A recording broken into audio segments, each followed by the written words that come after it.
Morning to everyone, and today welcome to lecture number 69। आज का जो लेक्चर आया है वो है आपका 69 नंबर लेक्चर आज हम सीखेंगे।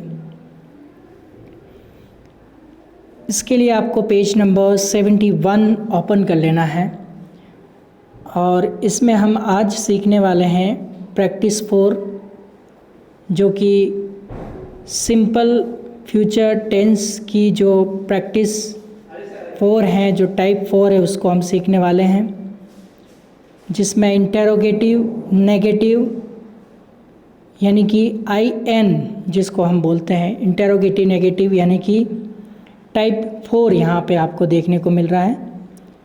तो इसमें हम कब यूज़ करते हैं इसको आप देखिए। क्या भविष्य में कोई क्रिया नहीं होगी? जी हाँ, क्या भविष्य में कोई क्रिया नहीं होगी, इस अर्थ में हम इसको यूज़ करते हैं।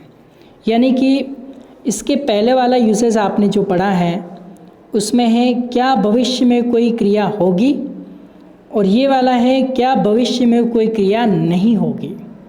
तो केवल इसमें नहीं लग गया और कोई ज़्यादा चेंजेस नहीं आया है, तो ये टाइप 4 है जिसे इंटेरोगेटिव और नेगेटिव नाम दिया गया है, IN जिसका नाम दिया गया है। तो इसमें क्या कुछ सेंटेंस आए हैं आइए देखते हैं। जब भी क्या से शुरू होता है तो हम क्या करते हैं, हम हेल्पिंग वर्ब को आगे करते हैं। यानी कि टाइप 3 जब हम पढ़ते हैं तो हेल्पिंग वर्ब को आगे कर देते हैं, और जो क्वेश्चन मार्क होता है उसको लास्ट में लगाना ही होता है, और ये नेगेटिव है तो नहीं भी आएगा इसमें। तो विल और नॉट को जब शॉर्ट किया जाता है तो वो बन जाता है वांट। क्या बन जाता है? वांट। विलेंट नहीं होगा, विल नॉट का शॉर्ट वांट होगा। तो यहाँ पे आप देखिए, अब ये क्या से शुरू हो रहा है, तो ऑब्वियसली हमें क्या करना है, जगह छोड़ देनी, हेल्पियन नहीं पता है, और इसमें नहीं भी आ रहा है तो विल में नॉट जोड़ के आगे ऐड कर देंगे हम। अब पूरा प्रश्न पढ़ के आप सब्जेक्ट निकालिए। क्या आप मेरे लिए साइकिल नहीं खरीदोगे? क्या आप मेरे लिए साइकिल नहीं खरीदोगे? कौन? आप। आपको इंग्लिश में क्या कहते हैं? यू। फिर आप आइए सेंटेंस के पीछे। गे, खरीदना एक वर्ब है, इसमें गा गी गे तीनों में से कुछ भी जुड़ता है तो वो टेंस होता है आपका फ्यूचर सिंपल या सिंपल फ्यूचर। तो इसमें माइंड में आपके आता है विल या शैल, और उसके बाद वर्ब की आप फर्स्ट फॉर्म लगाएंगे। तो यहाँ पे आप देखो कि आपको स्पोकन में विल ही लगाना, लेकिन बीच में नहीं है तो विल नॉट को शॉर्ट में वॉन्ट आगे लिख दें। अगर नोट आपको पूरा लिखना है तो इस यू के बाद लिखेंगे, और अगर इस नोट को शॉर्ट करना है तो वॉन्ट आगे लिख देंगे। तो हमने शॉर्ट कर दिया, तो यहाँ लिख दिया वॉन्ट और सब्जेक्ट ले लिया यू। फिर एक हमें रूल क्या है, सब्जेक्ट प्लस रिटर्न एरो। अब यहाँ पे खरीदोगे, खरीदने को क्या कहते हैं? बाय। तो ये बाय आ गया, नहीं ऑलरेडी हो गया यहाँ पे। साइकिल तो बाइसाइकिल, कितनी है नहीं पता, हम डिटरमाइन कर देते आर्टिकल लगा के एक ही होगी। अब बाइसाइकिल, ये थोड़ा कॉमन सेंस आपको लगाना पड़ेगा। रे लिए, मेरे लिए तो फॉर मी। बस सब्जेक्ट प्लस रिटर्न एरो आपको करते रहना है, तो ऑटोमेटिकली ट्रांसलेट होता रहेगा without any pressure, without any tension.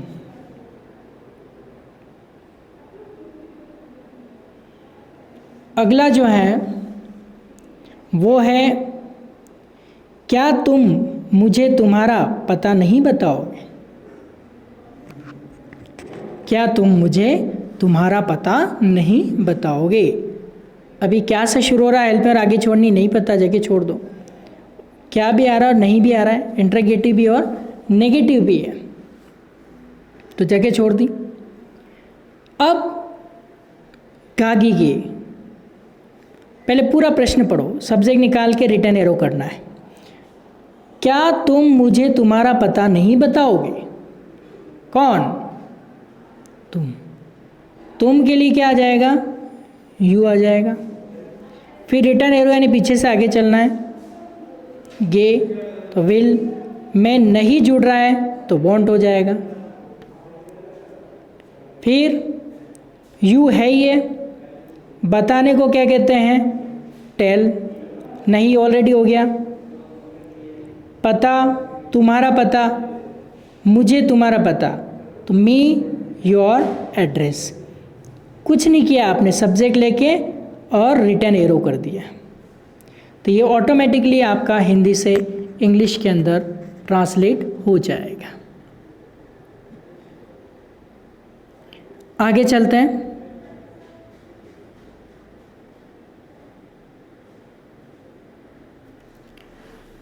क्या मैं अंग्रेज़ी में पास नहीं होऊंगा? इस इमेज को देख के आपको लग रहा होगा इसमें जो बातचीत है, क्या मैं अंग्रेज़ी में पास नहीं होऊंगा, तो क्या से शुरू हो रहा था, हेल्पर आगे छोड़नी है, नहीं बता जगह छोड़ दो। क्या मैं अंग्रेज़ी में पास नहीं होऊंगा? कौन? मैं के लिए क्या निकाला? आई। फिर सेंटेंस के पीछे गा गे गे, तो विल या शेल आता है तो आई है तो इसलिए शेल, लेकिन स्पोकन में तो आपको विल ही लगाना है। तो हम क्या करेंगे, ठीक है, यहाँ विल लगा दो चलेगा, आप यहाँ पे शेल लगा रखो, कोई दिक्कत नहीं है। पूरा नोट लिखना है तो सब्जेक्ट के बाद, और शॉर्ट करना है, शेल नॉट क्या हो जाता है? शांत हो जाता है। लेकिन यहाँ पे क्या बताया हुआ है? शॉर्ट।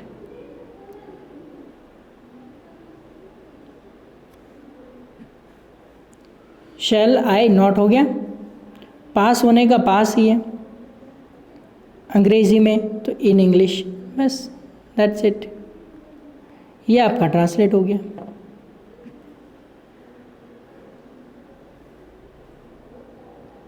अगला, क्या तू मुझे नहीं बताएगा? क्या तू मुझे नहीं बताएगा? देखो, इसके पापा इसका कान पकड़ के बोल रहे हैं, क्या तू मुझे नहीं बताएगा? आखिर ये किताब में देखो पढ़ाई क्वेश्चन आंसर पूछ रहे हैं इसके पापा इससे कि क्या तू मुझे नहीं बताएगा? पढ़ता नहीं है बिल्कुल, ढीठ हो गया, ब्रेट हो गया बिल्कुल। तो इसी तरह से ये इसके पापा इससे कंप्लेन करे, लॉकडाउन में बिल्कुल बैठा हुआ है, बिल्कुल भी ध्यान नहीं दे रहा है। तो अब पहले तो क्या से शुरू हो रहा है, हेल्पियन की जगह छोड़ दो, नहीं पता क्या भी आ रहा है और नहीं भी आ रहा है, तो जो हेल्पियन होगी उसमें एंटी जोड़ देंगे, सब्जेक्ट के पीछे नोट लगा देंगे। दोनों में से आप कुछ भी बना लो सब्जेक्ट, जैसे यूएस के पीछे भी नोट लगा सकते हैं। पूरा प्रश्न पढ़िए, क्या तू मुझे नहीं बताएगा? कौन? तू के लिए क्या आएगा? यू। अब सेंटेंस के पीछे चलता है, सब्जेक्ट ले लिया, रिटर्न एरो लाना है, यानी पीछे से आगे चलना है। गा गी गे से कौन सा टेंस दिमाग के अंदर आता है? Simple future. Simple future tense दिमाग के अंदर आता है तो कौन सी हेल्पिंग हम लगाते हैं? विल या शैल, लेकिन स्पोकन में विल ही लगता है तो हम विल ही लगाएंगे। तो विल में नॉट जोड़ेंगे तो क्या बनेगा? वांट। तो यहाँ पे आपने क्या लगा दिया? वांट लगा दिया। फिर बताने को क्या कहते हैं? टेल। मुझे को क्या कहते हैं? मी। नहीं ऑलरेडी हो गया था इसमें, तू ऑलरेडी हो गया क्या, तो ये इसमें चला गया। कुछ नहीं है, बहुत ही सिंपल वे में हम इसको ट्रांसलेट कर सकते हैं। आगे देखिए, क्या तुम मुझे तुम्हारा लाइसेंस नहीं दिखाओगे? क्या से शुरू हो रहा है? नहीं भी आ रहा है तो हेल्पर में एंटी आगे तो करना ही है, हेल्पिंग और अपने को पता नहीं जगह छोड़ देते हैं। अब पूरा प्रश्न पढ़िए, क्या तुम मुझे तुम्हारा लाइसेंस नहीं दिखाओगे? कौन? तुम के लिए क्या आ जाएगा? यू आ जाएगा। फिर हम सेंटेंस के कहाँ चलेंगे? पीछे चलेंगे, रिटर्न एरो की तलाश करेंगे। गे, गा, गी, गे से क्या माइंड में आ रहा है? सिंपल फ्यूचर है। सिंपल फ्यूचर से कौन सी हेल्पर माइंड में आती है? विल और शैल। तो यहाँ विल, इसमें क्या जुड़ा? एंटी, तो वांट। फिर गागी के किस में जुड़ा? दिखाओगे। एक एक चीज़ पकड़नी है तो शो, नहीं ऑलरेडी हो गया इसके अंदर। मुझे तुम्हारा लाइसेंस, मी योर लाइसेंस, मुझे तुम्हारा लाइसेंस। बस बहुत ही सिंपल वे से हमने इसको ट्रांसलेट कर दिया है, बहुत ही सिंपल।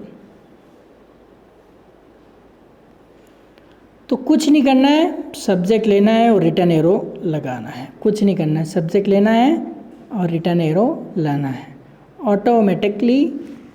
ऑटोमेटिकली आपका इंग्लिश बनता जाएगा, आपको पता भी नहीं चलेगा। तो चलिए इसके नीचे कुछ क्या जोक्स वगैरह कुछ आए हो तो पढ़ लेते हैं। सिंगुलर प्लूरल से कैसे कोई फ़र्क नहीं पड़ता है, यू हो प्लूरल या ही हो सिंगुलर, सब के आगे आपको विल ही लगाना है। जैसे ये हैं टाइप 4 में क्वेश्चन कैसे बनेंगे, जैसे विल यू नॉट कम, तू नहीं आएगा क्या? तो यू का क्या हो जाएगा? आई। यस आई विल कम, हाँ मैं आऊँगा। या फिर यस आई विल, हाँ मैं आऊँगा।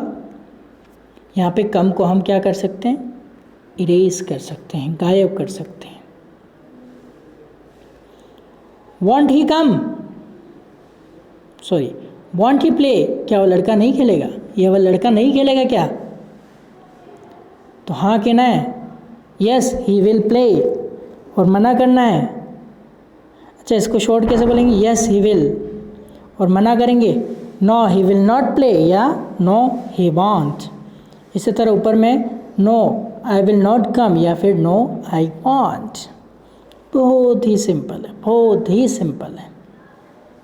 आंसर देना भी बहुत ही आसान है। चलिए अब आगे क्या है?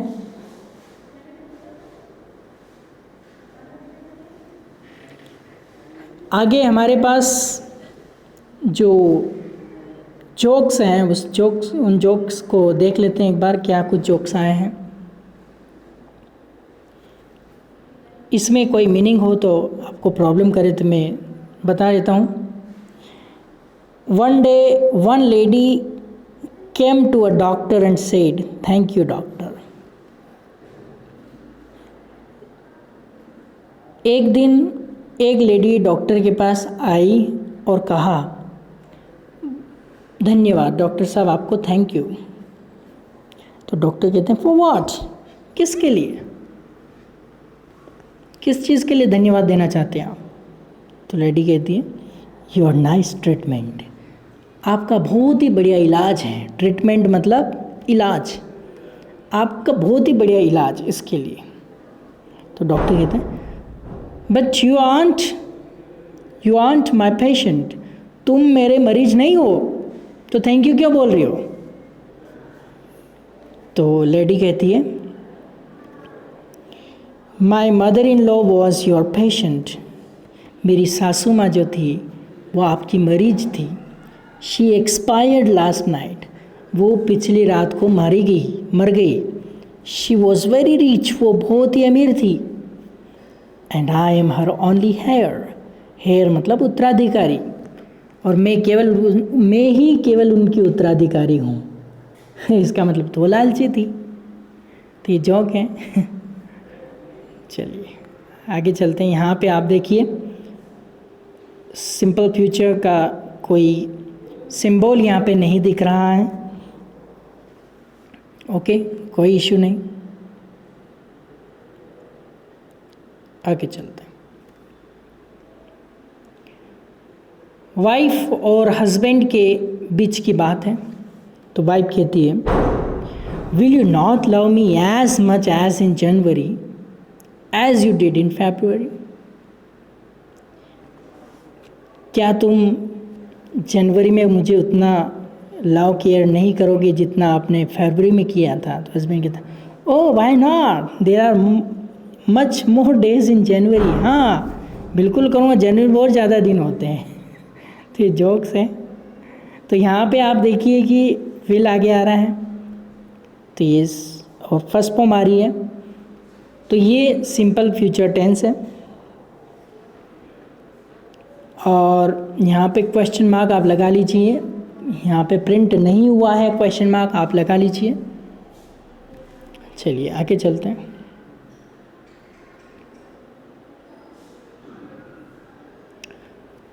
टीचर और स्टूडेंट के बीच में बातचीत है। टीचर कहता है, you can't sleep at my lecture, तुम मेरे लेक्चर में नहीं सो सकते हो। स्टूडेंट कहता है, if you will teach in a slow voice then I can sleep. तो आप जब स्लो वॉइस में पढ़ाएंगे तब मैं सो सकता हूँ। तो ये जोक है, आप इसको बिल्कुल क्लास में अप्लाई ना करें। ये विल के साथ फर्स्ट फॉर्म आ रही है, तो ये फ्यूचर सिंपल टेंस का इंडिकेशन है। That's it. तो ये था आपकी, इसको प्रैक्टिस को अच्छे से करनी है।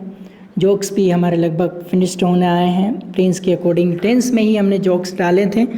आप हर चीज़ को अच्छी तरह से कॉन्सेप्ट के साथ क्लियर कर सके, इसलिए हमने ये चीज़ की है। बहुत ही बढ़िया लाइन है दोस्तों। अंग्रेज़ी में एक बड़ी प्रसिद्ध कहावत को इंग्लिश में कहते हैं वर्ब। नहीं, वर्ब नहीं, प्रोवर्ब। अच्छा, आपको क्या पता है वर्ब का? तो पता है वर्ब मतलब क्रिया होती है, इसमें प्रो जोड़ दो, प्रोवर्ब यानी कहावत हो गया। ओके, चलो कौन सी है? आई हियर मतलब सुनना, सुनना, फॉरगॉट भूल जाना, सी देखना, रिमेंबर याद रखना, डू करना, अंडरस्टैंड समझना। तो ये कहावत है, टेंस के अकॉर्डिंग नहीं चलती। इसमें हिंदी में पहचान पास्ट की है, लेकिन टेंस इसका इंग्लिश में प्रेजेंट यूज़ हुआ था। इन कहावतों में टेंस को इग्नोर किया जाता है। तो देखिए क्या है, I hear, I forgot, I see, I remember, I do and I understand. बहुत ही बढ़िया बात है। आई हियर, आई फॉरगॉट, मैं सुना, मैं भूल गया। आई सी, आई रिमेंबर, मैंने देखा, मुझे याद रहा। आई डू एंड आई अंडरस्टैंड, मैंने किया और मैं समझ गया। बहुत ही बढ़िया बात है इसमें कि कोई भी चीज़ होती है, अगर हम उसको सुनते हैं तो भूल जाते हैं। मैंने सुना, मैं भूल गया, इसका मतलब कोई भी चीज़ अगर मैं सुनूंगा, आप भी इस लेक्चर को सुनोगे तो भूल जाओगे। फिर दूसरा है, मैंने देखा, मुझे याद रहा। अगर किसी भी चीज़ को आप देखोगे तो आपको याद रहेगा। मैंने किया, मैं समझ गया। और किसी भी चीज़ को आप खुद करोगे तो आपको समझ में आ जाएगा। तो आपको तो करके ही समझना है। सो एक साथ रिपीट कीजिए, लर्न कीजिए। I hear, I forgot, I see, I remember, I do and I understand. मैंने सुना, मैं भूल गया, मैंने देखा, मुझे याद रहा, मैंने किया और मैं समझ गया। मैंने सुना, मैं भूल गया, मैंने देखा, मुझे याद रहा, मैंने किया, मैं समझ गया। I hear, I forgot, I see, I remember, I do and I understand. I hear, I forgot, I see, I remember, I do and I understand. इस तरह से आपको बोलना है और कंठस्थ इसको कंप्लीट करना है। ओके, तो कैसे बोलेंगे? I hear, I forgot, I see, I remember, I do and I understand. मैंने सुना, मैं भूल गया, मैंने देखा, मुझे याद रहा, मैंने किया और मैं समझ गया। तो ये कहावत भी आपको अच्छे से लर्न करनी। जो कुछ भी मैं पढ़ा रहा हूँ आपको सब दिमाग में परमानेंटली टंग पे, दिमाग में फिट होके टंग पे परमानेंटली टंग के अंदर होना चाहिए, टंग पे जब भी आपको ज़रूरत पड़े तब आप इसको बोलो। So that's it for today, till then goodbye. इसको कंप्लीट कीजिए and take care, all the best.